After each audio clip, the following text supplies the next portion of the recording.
Hello there, my friend. Welcome to a brand new episode of Talk Music Talk with Boice.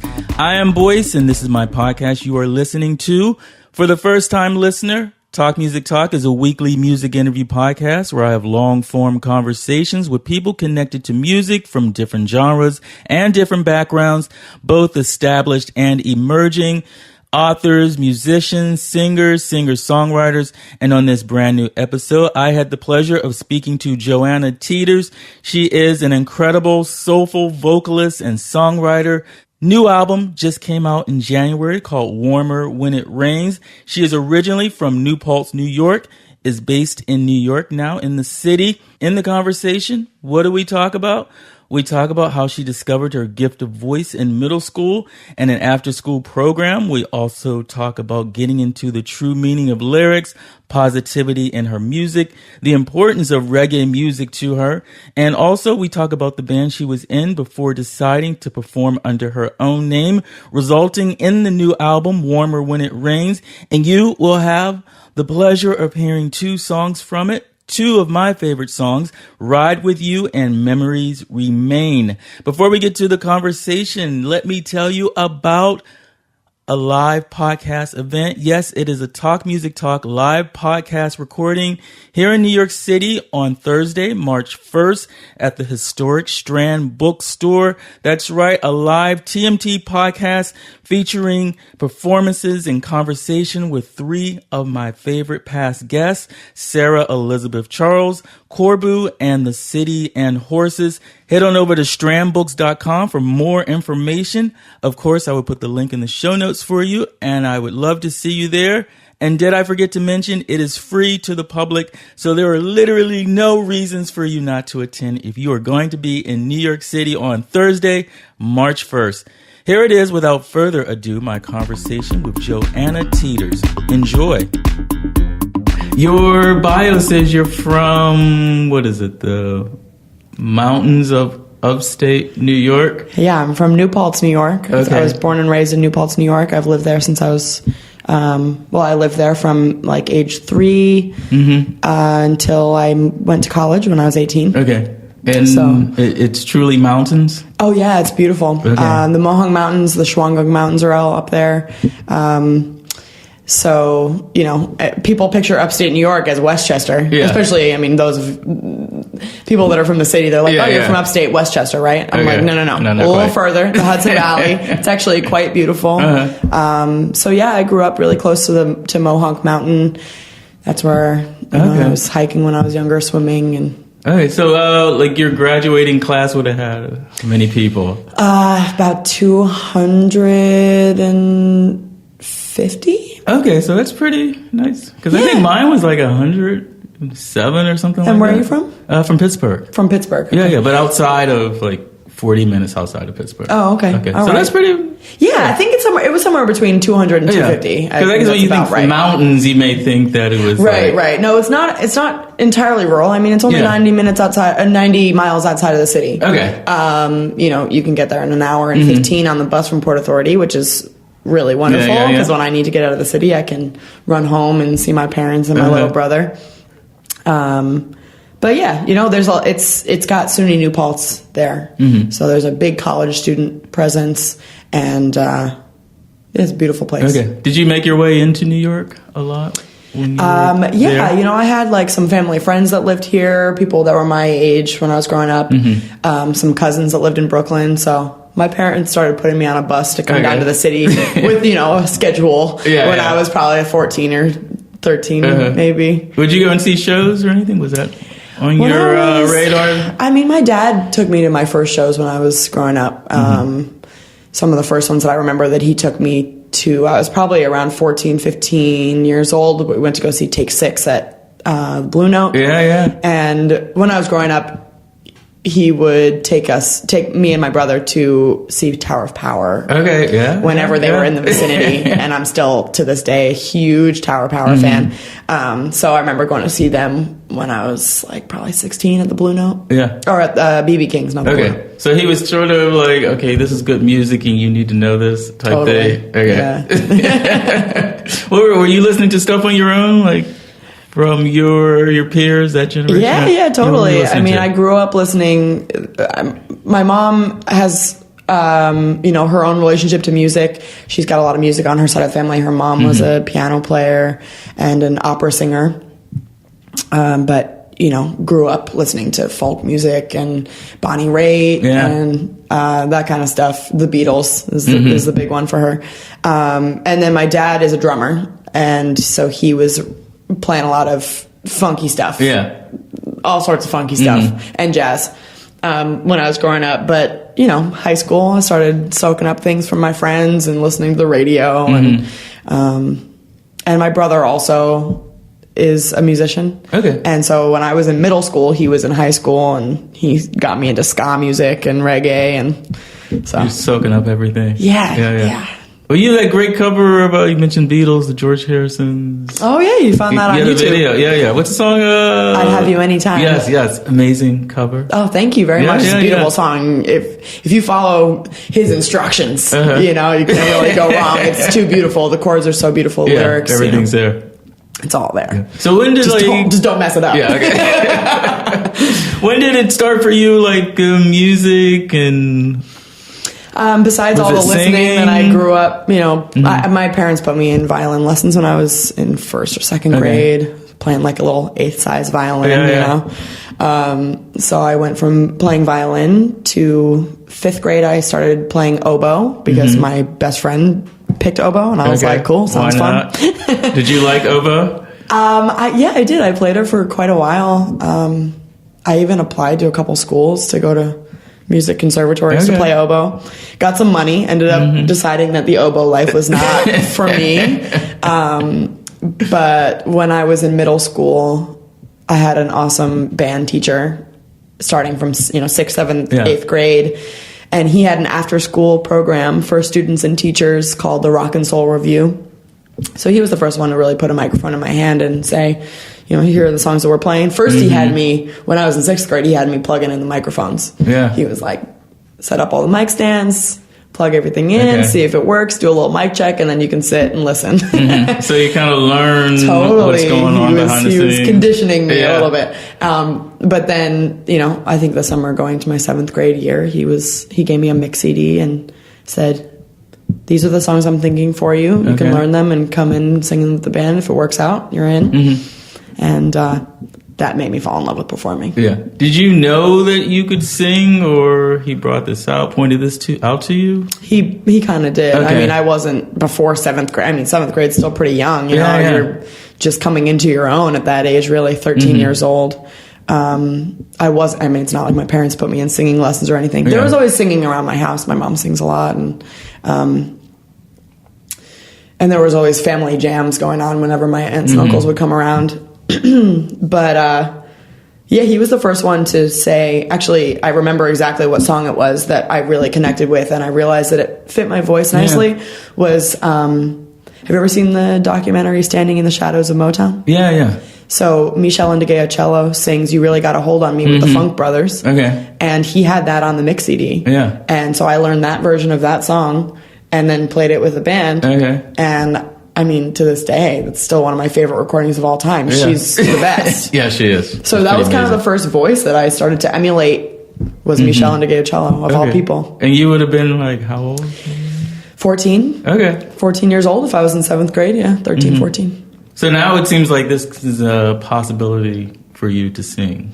Yeah, we had a couple shows. Like, we performed at the talent show, and we'd perform for some after-school stuff. I think we had maybe 1 or 2 gigs around town. It was awesome.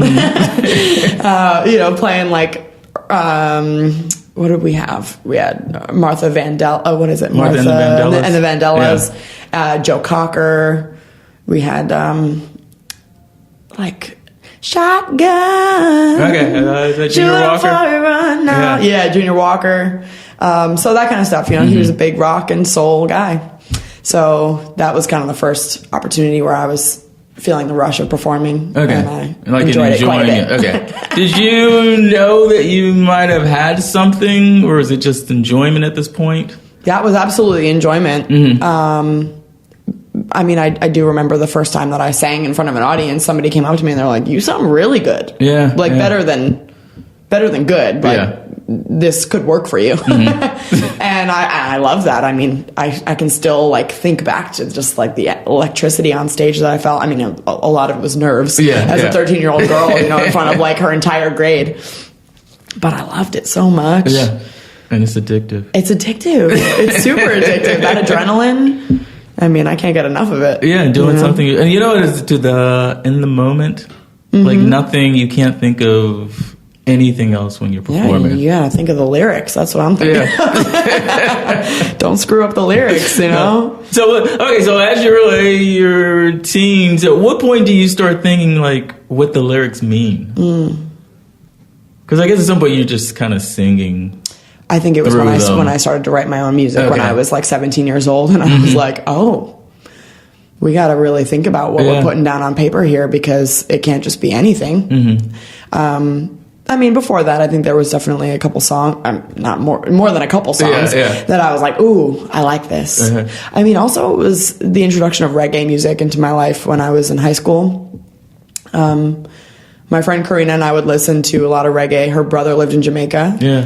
And she was a couple years younger than he was. Mm-hmm. And when he came back from Jamaica, he had a whole booklet of reggae. I'm talking like 60, 70 CDs. And we would drive around in the mountains, and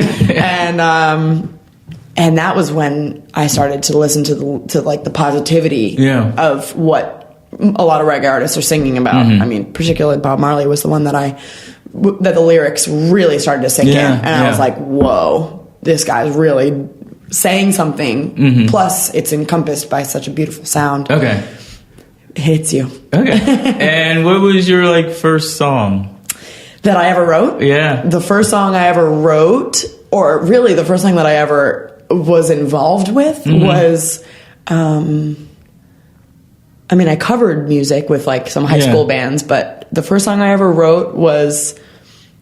Oh, that's a really good question. Because now I'm thinking, I had a friend in high school, and he wrote a poem in English class, and we ended up putting music to it, and I put a melody to it, and it was a song called "Paralyzed" that later actually. Had a couple iterations, and I played it with friends at Berkeley and performed it many, many times. But I didn't actually write the lyrics to that. Those were mostly his lyrics, I think. So it must have been later. Okay. When I started playing with Mad Sada. Okay. I don't think I could remember what the first one was. were you riding on the oboe? Definitely not. No. So you just completely left the oboe out there? Right? I still have it. Okay. I actually just a couple of months ago bought a reed. They're very fragile reeds, double reed. And you need to have a good reed to play it. So I actually broke it out and tried to play it the other day. It didn't sound so good, but I still have it. Does any of the training of learning the instrument, did it help you in the singing? Definitely. Mm-hmm. I mean, just being around music and knowing what it felt like to really feel good about what you're playing and how it's sounding, I think is the most valuable lesson that you can learn. One of the most valuable lessons you can learn from music. Also just the practice of practicing. Yeah. Incredibly important and valuable to whatever you're doing in life. I don't know if it helped so much with me writing music, but I'm sure the melodic stuff that I was hearing, learning, pieces by Brahms or Mozart or whoever impacted me for sure. Yeah. Not that I think that my melodies are akin to those, but but if you can write a hook that people remember, hey, yeah, right, that's a good thing. Yeah. Does the melodies, how are you coming up with melodies in your head, and then? them down some way? Yeah, I mean, most of the time when I'm writing music, I write a lot with my bass player. And Matt, we played in Mad Sata together, and now we play. He was on the record called Warmer When It Rains. His name is Ben Carr, and we've been writing music together. He actually also grew up near New Paltz in Rosendale, New York. And so we met in high school, and we've been writing music together in a lot of different capacities. He's often coming up with, chord progressions or a beat, and then I'll write lyrics and a melody on top of that. And that like inspires. Okay. Yeah. I'm not so good on the chordal instruments yet. Yeah. But to come for sure. I mean, 2018 goals. I could learn. Yeah, seriously. I think I'm gonna buy a nylon string guitar. So that's my next. Okay. That's my next move. So in high school, what is your you go to Berkeley, right? I went to Berkeley right after high school. Okay. When did you decide I'm Berkeley, and why Berkeley? Well, I was a sophomore in high school when my brother actually got accepted to Berkeley. Okay. And what did he started? Go for? He went for drum performance and Berkeley has a major called professional music, which is kind of it's more or less a make your own major. You can pick whatever classes you want. So I did more of a music business track, and I guess Ben did a couple production classes. Anyway, it's a melange of things. Yeah. But he went in 2008 to 2012. I went from 2010 to 14. Okay. So we overlapped for a little while. Okay. And why music business? What were you thinking?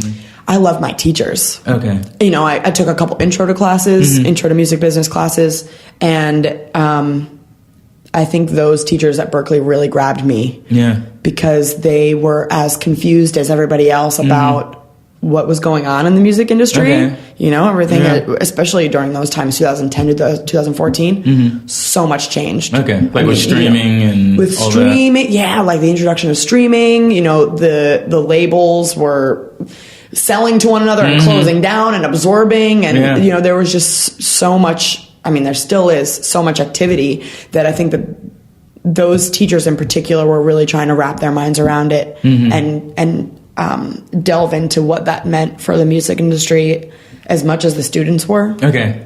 I really loved that. And how did that business side help you in terms of your career? Have you had to put that into play? Yeah. Well, I've been managing and booking and doing all that for myself since I started playing in bands. Yeah. So since, high school, really. And there's no way to get around it. So you have to kind of figure it out. If you want to play shows, you want to book yourself, you want to release music, you want to stream music, who do you want to play with? Who do you want to be associated with? There's just so many factors that come into play every day when you're an independent artist. So I think that things that I learned or things that I was thinking about in those classes have impacted my daily life every day since. Okay. Do you enjoy the business side? Because a lot of artists don't. They wish they could just perform and kind of give that over to someone. I wouldn't say that I love it, but I will say that it has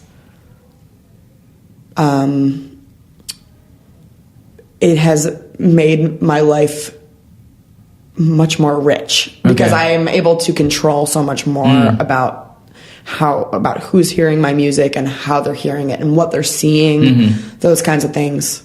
I mean, there's something to be said for having a really wonderful team behind you. Luckily, I think my band has been a wonderful team behind me, and that's the team that I care the most about right now. And I think that when the time comes that I do find the right people to pass off those jobs to, those businessy type things, I will have a much better understanding about what they're doing and what I want from them. Because I've done it myself. Yeah. And you'll know right off the bat. Yeah. Okay. I'll put in the hard work. I will do it. I will do it as long as it makes sense. Yeah. And even when it does change over or, I bring in more people, I think I'll still be very involved. Yeah. How do you want people to see you as Joanna Teters, the artist? That's a big question. Can I chunk it down? In terms of songs you choose, in terms of image. I mean, I think first and foremost, something that has inspired me to be the type of artist and performer that I am is just feeling like I'm empowering people. Okay. If I'm empowering the people that I'm on stage with, then that relates to the audience and whoever's hearing it. So it has to do with the music that with the words that I'm putting in my music. I mean, I try to keep it positive. You know, I try to keep it introspective and reflective. Yeah. I think that's super important. I mean, just for anybody is taking the time to think about yourself, think about your actions, think about your words and relationships. Because that's really what life is about. So, I mean, you know, those are the things that I kind of keep at the core of my artistry. And, you know, I just want to be, for some reason, the idea of like being breakfast, lunch, dinner, and dessert in one song or even in one set. You know, I want to cover all of that. Okay. I want to be a wholesome and fulfilling meal. Okay. Not to make myself sound like a food, but is that your natural nature, or have you had to learn to like motivate and positivity and a journey to that? Because I have to work on it. Every day is a journey. Yeah, I have to work on it. That's not my natural. Absolutely. I mean, everybody's got their own cocktail of, you know, cynicism, happiness, positivity, whatever it is. I do think, and I mean, I think maybe where I'm sitting right now versus where I was sitting 2 days ago is very, very different.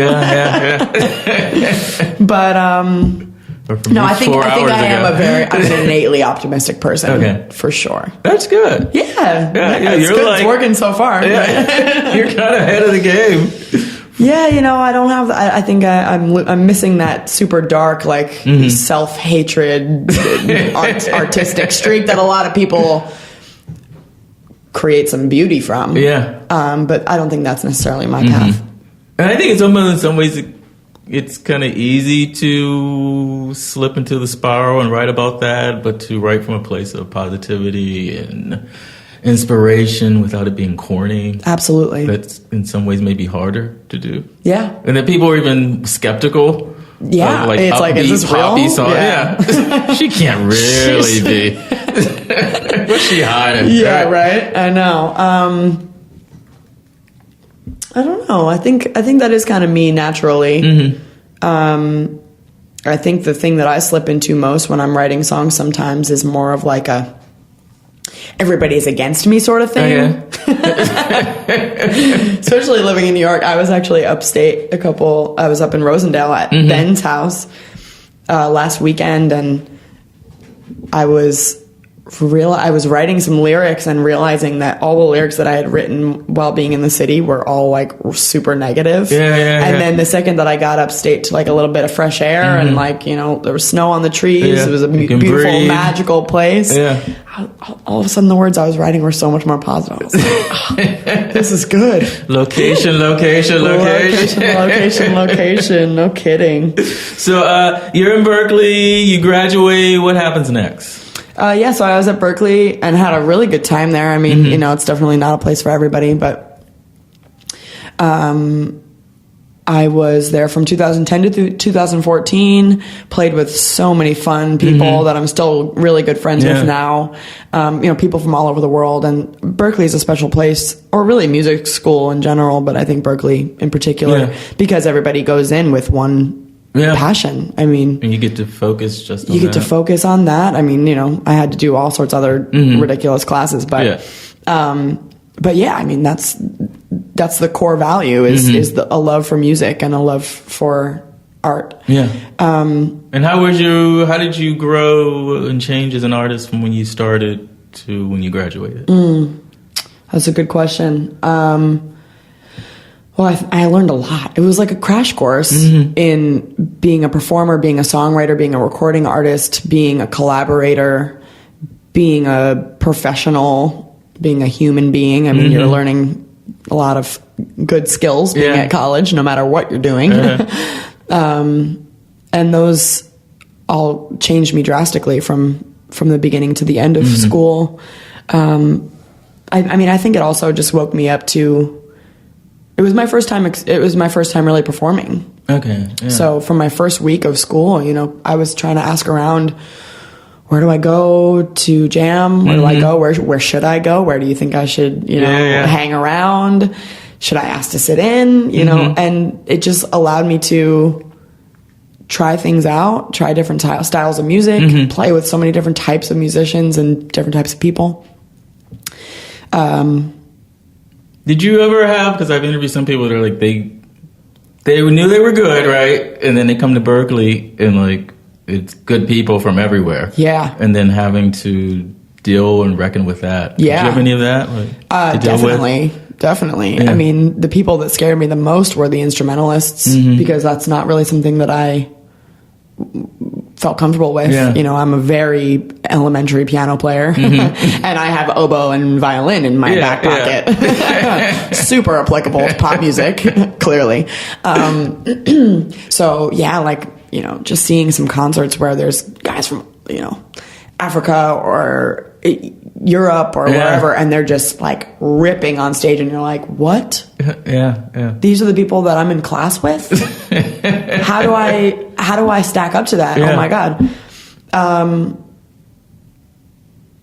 But I don't know. I think I surrounded myself with people that were interested in what I was doing and interested in the music that I was writing.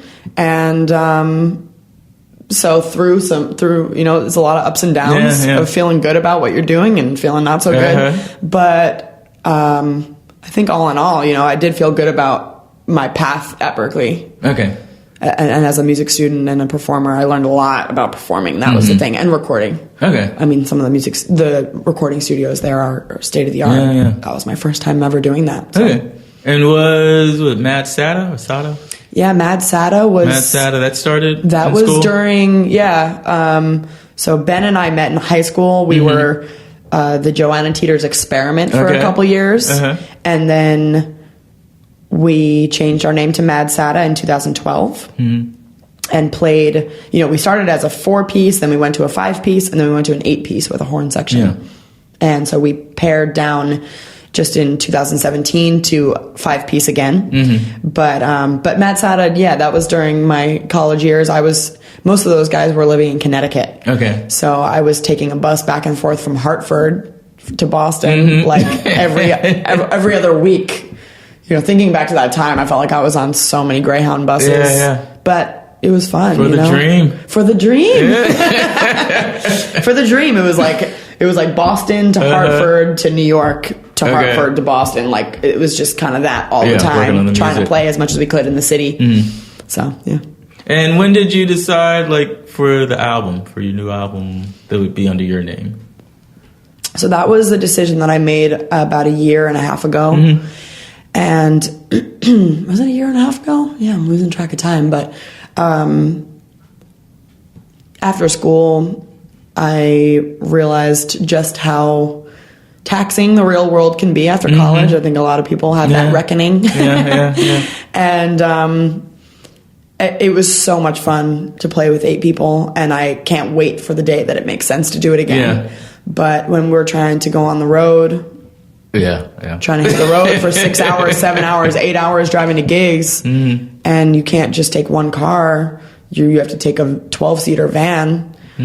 Those expenses add up, and everyone's schedule matching up. Everybody's schedule matching up. Everybody's got college loans to pay back, and it was just a little too stressful for me. And so, as much as I wish that I could have kept it going and kept it up, and that something amazing would have happened to make it self-sustainable, unfortunately, I had to make the call to talk to my rhythm section, my core bandmates, Ben Carr, Ted Morcaldi, and Zane West, who are still my band now, and talk to them about what they felt about the situation and explain myself a little bit. And, what do you guys think? What should we do? Because even though I was the one calling a lot of the shots as far as the band went and the shows and the writing, I've always felt like it's a full democracy. So I felt very compelled to talk to them about it first. So in 2017, they agreed to try playing under my own name. Okay. So that was what happened. Okay. And what has been the process of deciding what songs would be on the album? Did you write a lot of overwrite? Well, a lot of the songs there's a mixture of songs on the record. I mean, some of them were written in like 2012 or 13 when we were playing them with Mad Sada. Okay. And some of them were written more recently. And so there's a mixture of songs on there. Yeah. And I don't know, we just picked whichever ones sounded the best. Yeah. Were you looking for the way they would all sound together? Totally. Okay. Totally. It's really important for me to kind of two things, like make sure that there's a sincere common thread between all the tracks I'm going to put on a record, plus a nice like breadth of genres and flavors to keep the listener interested and engaged.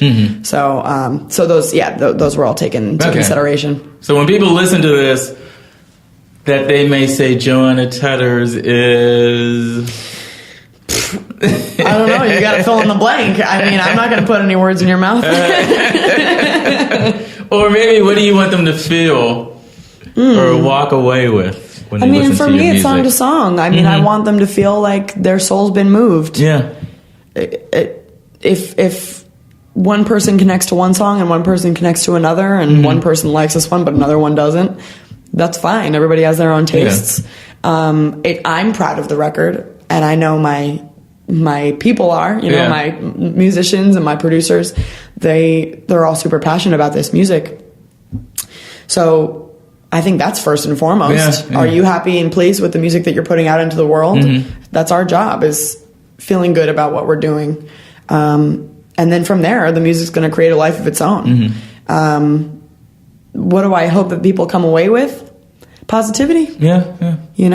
It's sometimes not outright corny lyrics like be happy, but it is, if you analyze the lyrics a little bit more, it's a lot of positivity.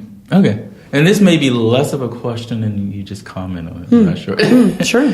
I'm sure in school, the difference between, I'm seeing that you have this, that there are people who, they have great voices, but you don't feel anything. Like, how do you get to that where people can feel what you're singing? Like, can that be taught? Like, that's a good question. And I'm saying this because you're talking about like the soulful element of music. Yeah. Because there's people like everything's technically perfect, but you don't feel anything. I mean, my knee-jerk answer is no, it's not taught. Yeah. Because no matter how amazing of a vocal teacher you might have, if you don't have... If that's what you're striving for, it's like the soulful element where you're like... I mean, because I think people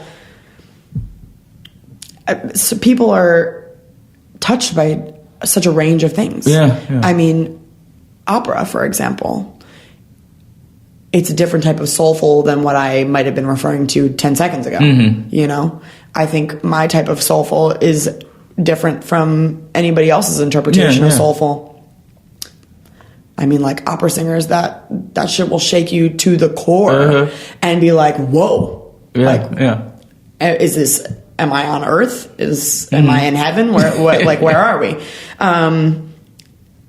Can it be taught? Or how do you know when you have it? How do you know when you have it? Yeah. I don't know. I think there's also something to be said for like feeling like if you really believe in the music that you're making, you've got it. Okay. How's it going? Because you can't really control how people are going to react. No, you can't. Yeah. It's not you people can't really. Try. You can't. People try. People try to make you react some certain way, and people have all sorts of methods to doing that. This is what I'm going to do. This is how you're going to feel, and it depends on your audience. It depends on the type of music you're making, the environment. I think has to do with a lot. Yeah.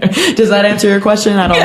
Yes. Well, I told you it was less of a question. I know. I think about it all the time, honestly. Especially when people are like, I can't sing. I wish I could sing. Like, but I can't, like, even if I went, I can't do it. Yeah. And what I want to say is, of course you can. Mm-hmm. Just like go try it and work at it and practice and put yourself out there and make yourself vulnerable. And then maybe what you're feeling will relate to everybody else. Because people are responding to that. I mean, like, one of my favorite artists is Bob Dylan, right? And technically he may not have a great voice, but he could make you feel stuff. And then there's other people who completely don't hear it. And I think, Bob Dylan uses words to make you feel something. Mm-hmm. And, I mean, obviously the timbre of his voice and the way that he phrases, it's so much. Yeah. Everybody's got their own little toolbox that they can figure out what works for them and what really resonates with the audience. You know? And it's the beginning of the year. The album just came out January 18th. Yeah. Right? Okay. January 12th. January 12th. And your plans, like hopes, dreams, goals. Big ones. Yeah. We're already working on another record. Okay. We're hoping to get that out sometime soon, like around springtime. Okay, I really feel like we need to capitalize on, the little bit of momentum that we're grabbing right now with the release of the record. So, we've started working on that already, and I'm trying to release some reggae by the summertime. Yeah. Nice. It's time. Yeah. It's time. So I'm hoping to get that out by summer, and hopes and dreams, I just want to continue playing as many cities as I can, playing for as many people as I can, and staying happy. Yeah. Paying off my college loans. And as I told you, it's a wonderful album. Thank you so much. Yes, I'm sure it's going to be one of my favorite albums of thank 2018. you. And where is the best place for people to keep in touch with what you're doing? Best place to keep in touch is JoannaTeters.com. I said Teters. You should have corrected me. Oh, it's all right. I said no Teters. Worries. It's Teters. Teters, yeah. Teters, like Peters, but with a T. Okay. JoannaTeters.com. I'm on Facebook, Instagram. It's all the same thing. Luckily, my parents gave me a name that nobody else has, so that's cool. Thanks, You're Mom and Dad. Completely Googleable. Super Googleable. Googleable. Instagram. I'm not so good on Twitter, but Facebook. My email is joannateters@gmail.com. Okay. You can always reach me there. And you got that whole business thing going on? Yeah, yes, are you like the full package? And the music is available if you're trying to support living artists like myself. Joanna Teters at Bandcamp or .bandcamp.com. Okay, great. I don't think I've ever gotten that right. I keep saying Joanna Teters at Bandcamp, but that won't lead you anywhere. Well, thank you so much for doing this. This was a pleasure. My pleasure. Thank you so much. It was a real pleasure. And I wish the best for you and that you have a great 2018. Thank you so much. Same to you. Happy and healthy. Thank you.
Baby, don't get too close to the edge of you.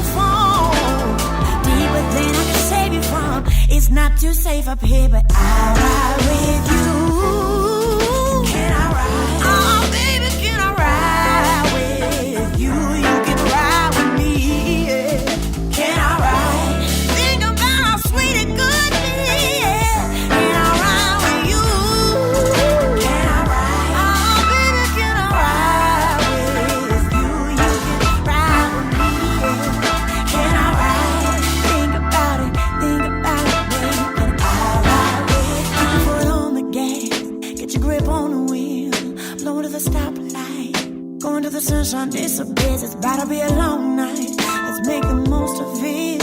Been a while since we talked, but there's something I gotta say.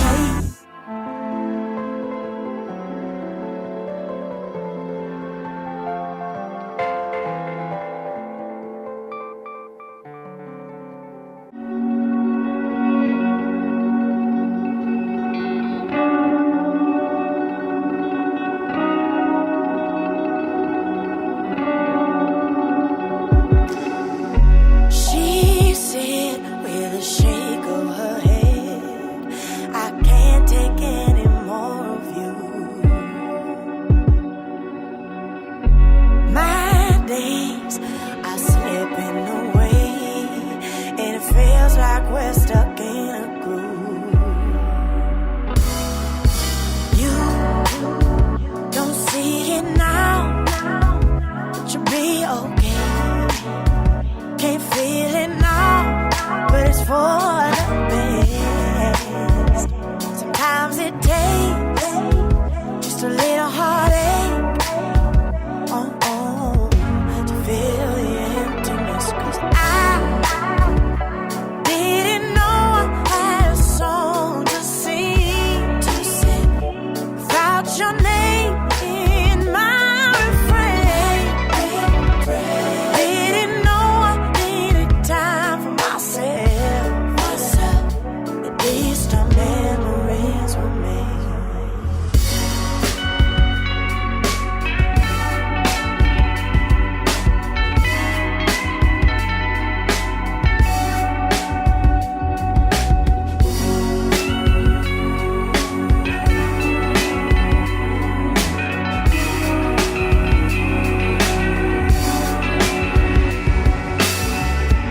Years gone since I was so young, but I didn't know the day would come. And it's now, please don't make it hard. A clean break will help to heal my heart. You don't see it now, but you'll be okay. Can't feel it now, but it's for the best. Sometimes it takes just a little harder, to feel the emptiness. 'Cause I didn't know I had a song to sing without your name in my refrain. Didn't know I needed time for myself. At least our memories remain. 'Cause I didn't know I had a song to sing without your name in my refrain. Didn't know I needed time for myself. At least our memories remain. 'Cause I didn't know I had a song to sing without your name in my refrain.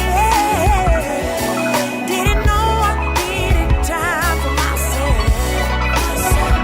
At least our memories remain. And there you have it, 2 songs from the incredible Warmer When It Rains album by Joanna Teters. Memories Remain and Ride With You. Make sure you go on over to joannateters.com, pick up her music. I am online also at talkmusictalk.com. You can get more podcast information there. You can stream every single episode. You can also find links to subscribe to the podcast on places like Spotify, iTunes, Google Play, Stitcher, pretty much everywhere. And I am also on Instagram at This Is Boice, so please follow me there. Don't forget the Talk Music Talk live podcast event Thursday, March 1st, 7 p.m. Strand Books in New York City. Head on over to strandbooks.com for more information, and it is free. Hope to see you there. Thank you so much for listening to this episode. Till next time, and there will be a next time. This one's for you, Liz.